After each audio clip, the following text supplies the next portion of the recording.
গাজায় ইসরায়েলের বিমান হামলায় মারাত্মক দগ্ধ হওয়ায় ১ বছর পরও তীব্র শারীরিক যন্ত্রণায় ভুগছে এক ফিলিস্তিনি কিশোর।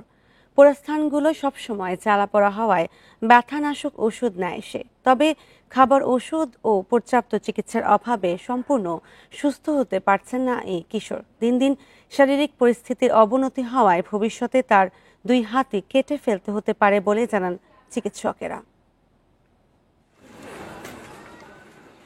গাজার খান ইউনিসের বাসিন্দা আহমেদ মানসুর গত আগস্টে ইসরায়েলি বিমান হামলায় তাদের বাড়িতে আগুন লাগলে নিহত হয় তার স্ত্রী।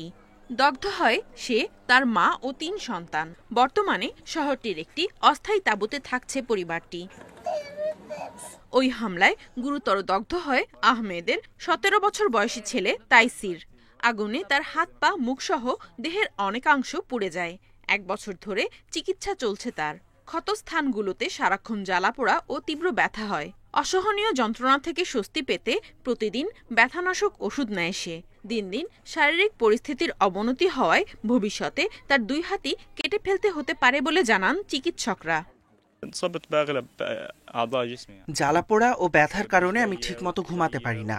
যন্ত্রণায় প্রায় আমার ঘুম ভেঙে গেলে কাঁদতে থাকি। গাজায় এর পর্যাপ্ত চিকিৎসা নেই। খুবই কঠিন জীবন কাটাচ্ছি।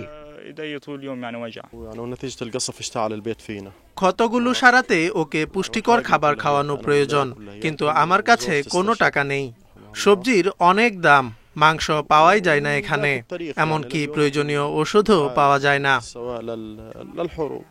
ইউনিসেফের তথ্য মতে গাজার যুদ্ধে এ পর্যন্ত 50,000-এর বেশি শিশু হতাহত হয়েছে। প্রয়োজনীয় চিকিৎসার অভাবে দগ্ধ শিশুদের তীব্র যন্ত্রণা সহ্য করতে হচ্ছে বলে জানান সংস্থাটির কর্মকর্তারা। গাজায় এমন অনেক শিশু আছে যাদের বাড়িতে ভয়াবহ হামলার পরও তারা প্রাণে বেঁচে গেছে, কিন্তু শরীরের অনেকাংশে মারাত্মক দগ্ধ হয়েছে। হাসপাতালগুলোতে প্রয়োজনীয় ঔষধ ও ব্যথানাশক না থাকায় প্রাথমিক চিকিৎসা নিয়েই তাদের বাড়ি ফিরতে হয়েছে। অবিলম্বে এসব শিশুদের বিদেশে নিয়ে চিকিৎসা করানোর আহ্বান জানিয়েছেন তিনি। Nadia Tabassum, independent news.